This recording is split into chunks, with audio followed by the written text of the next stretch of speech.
दोस्तों नमस्कार, मैं हूं संजीव, आपका दोस्त एजुकेशन हंट चैनल पर।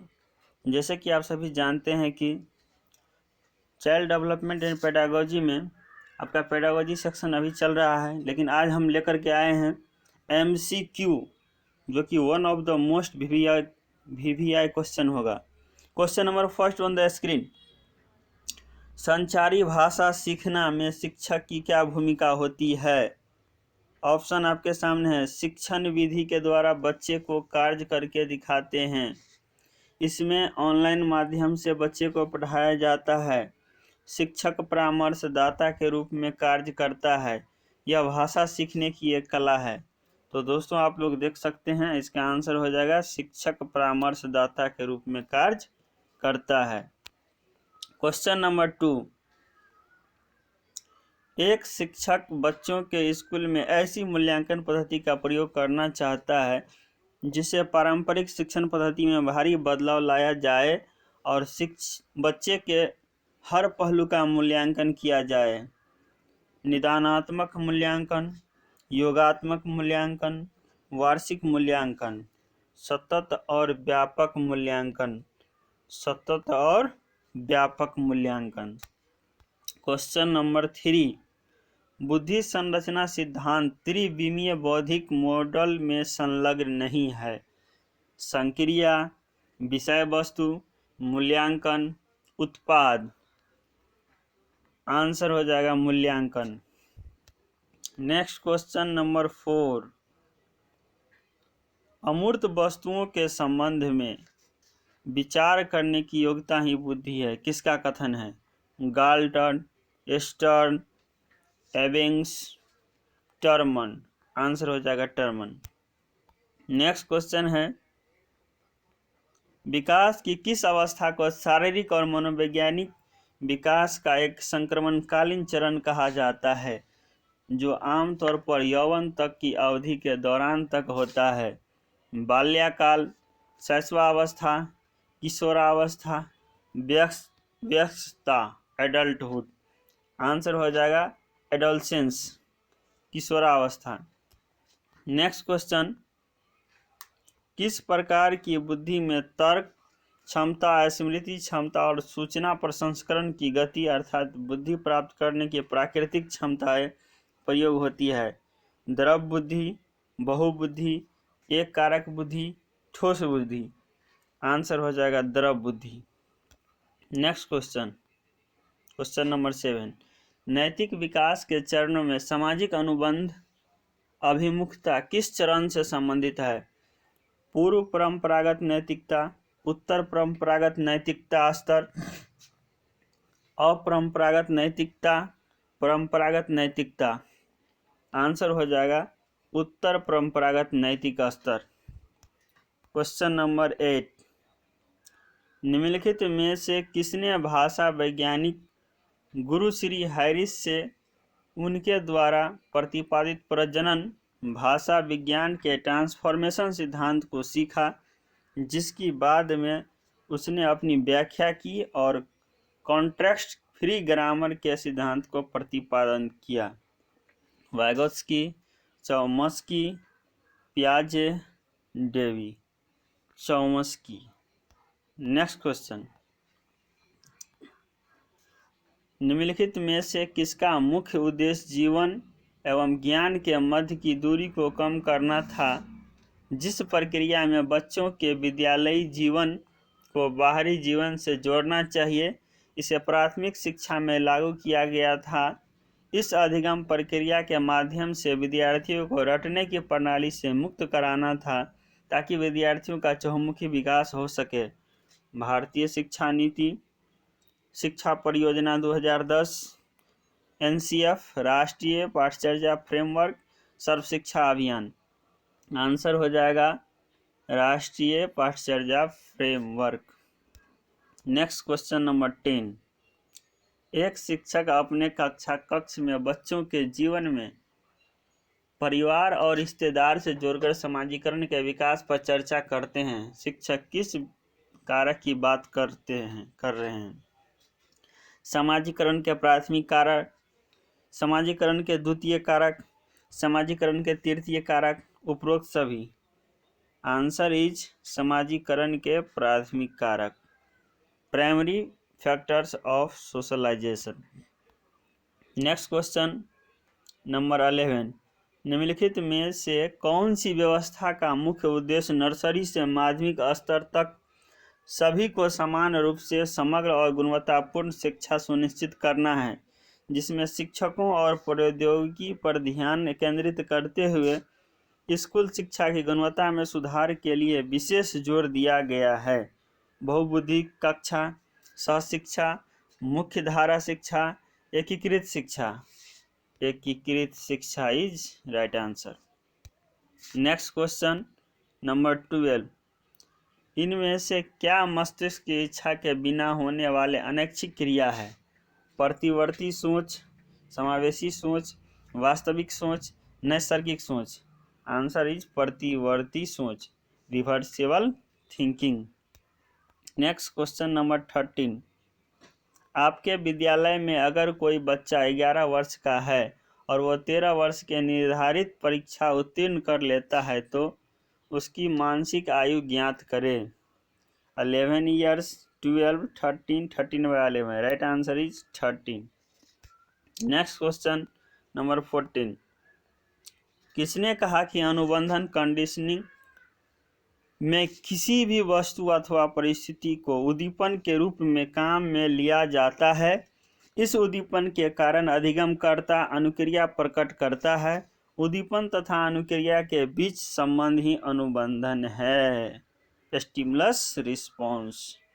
Right answer is Skinner, Thorndike, Pablo, Kohler.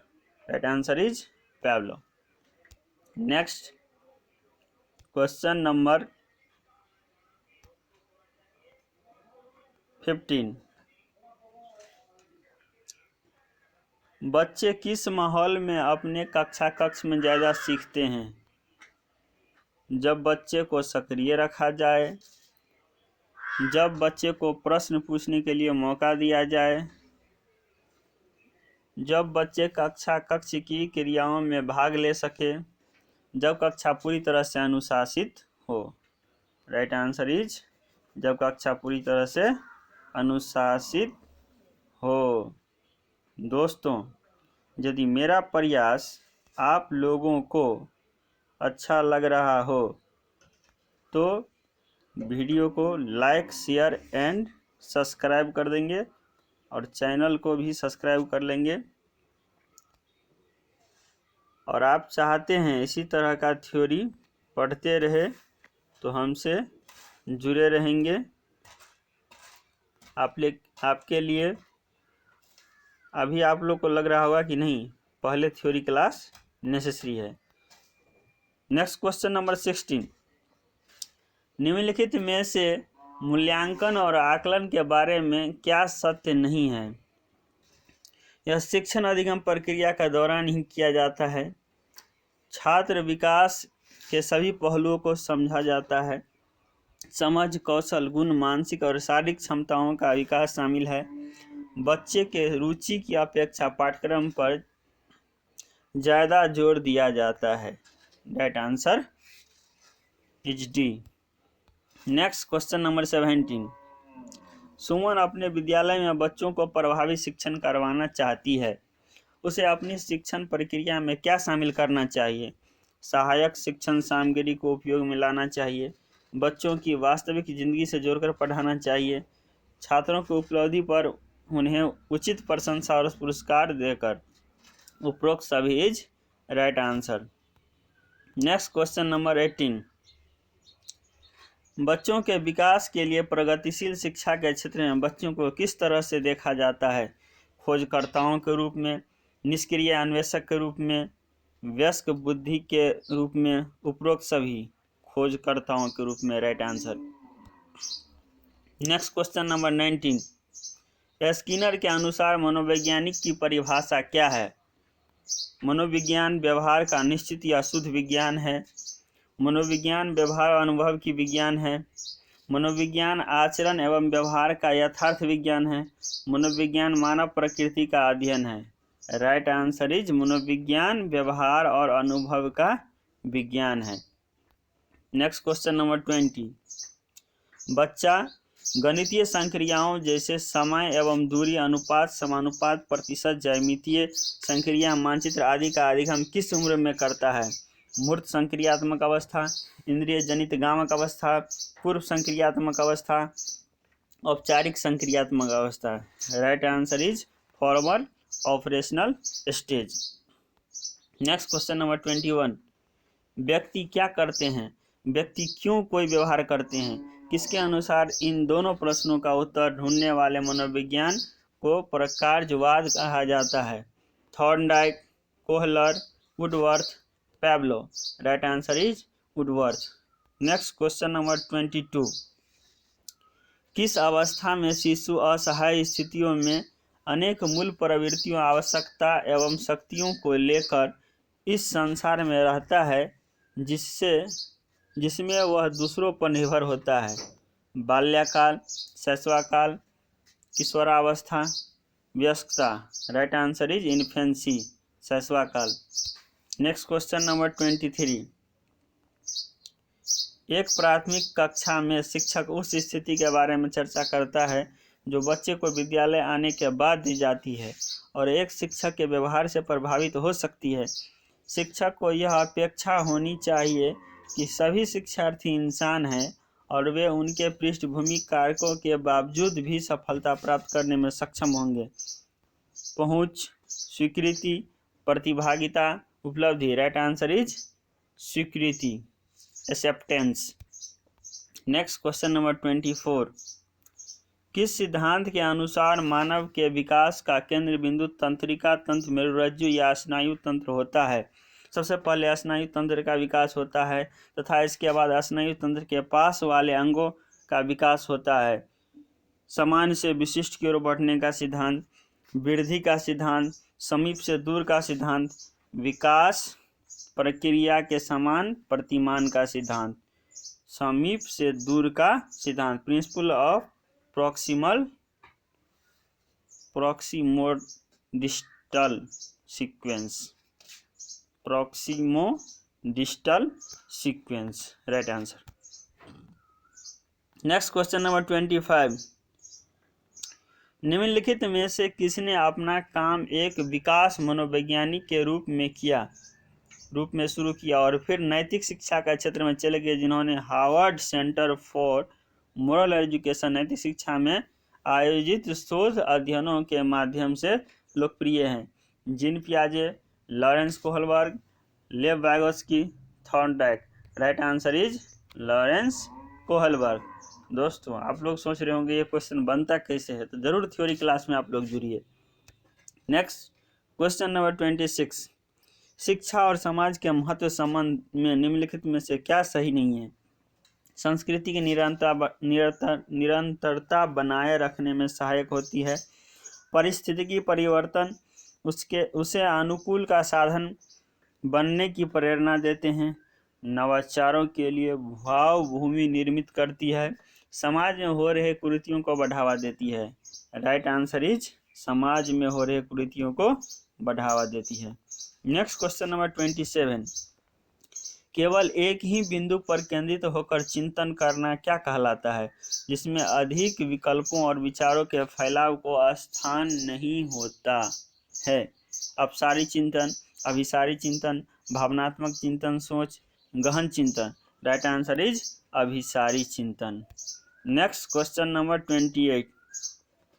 प्राथमिक कक्षा के कक्ष में एक शिक्षक होने के नाते आप बच्चों में किस प्रकार की भावना को बनाना चाहते हैं? एक दूसरे में प्रतियोगिता की भावना को, एक दूसरे के प्रति सद्भाव और सहयोग को, एक दूसरे में जलन की भावना को, खुद को सर्वोपरि समझने की भावना को। राइट आंसर इज एक दूसरे के प्रति सद्भाव और सहयोग। Next question number 29। शिक्षा के समावेशीकरण के संबंध में क्या सत्य नहीं है? विशेष शैक्षणिक आवश्यकताओं की पूर्ति, दिव्यांग को समान शिक्षा प्राप्ति के अवसर मिलने चाहिए, आर्थिक रूप से सब लोगों के लिए पृथक शिक्षा की व्यवस्था। इसकी परिकल्पना पहले सिर्फ विशेष छात्रों के लिए की गई थी। राइट आंसर इज आर्थिक रूप से सबल लोगों के लिए पृथक शिक्षा की व्यवस्था, क्योंकि इसी के लिए अलग शिक्षा की व्यवस्था हम लोग मांग नहीं कर सकते हैं अकॉर्डिंग टू आवर NCF।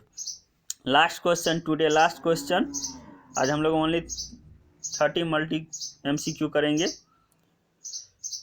लेकिन दोस्तों उससे पहले मैं बता दूं, यदि आप मेरे इस चैनल, इस ग्रुप में, व्हाट्सएप ग्रुप में जुड़ना चाहते हैं तो कमेंट बॉक्स में आप अपना नेम के साथ मोबाइल नंबर लिख सकते हैं, मैं आपको ऐड कर दूंगा ग्रुप में। तो आज का लास्ट क्वेश्चन आपके स्क्रीन पर है। What is the full form of RPWD in disabilities RPWD act? विकलांगता RPWD अधिनियम में RPWD का फुल फॉर्म क्या है?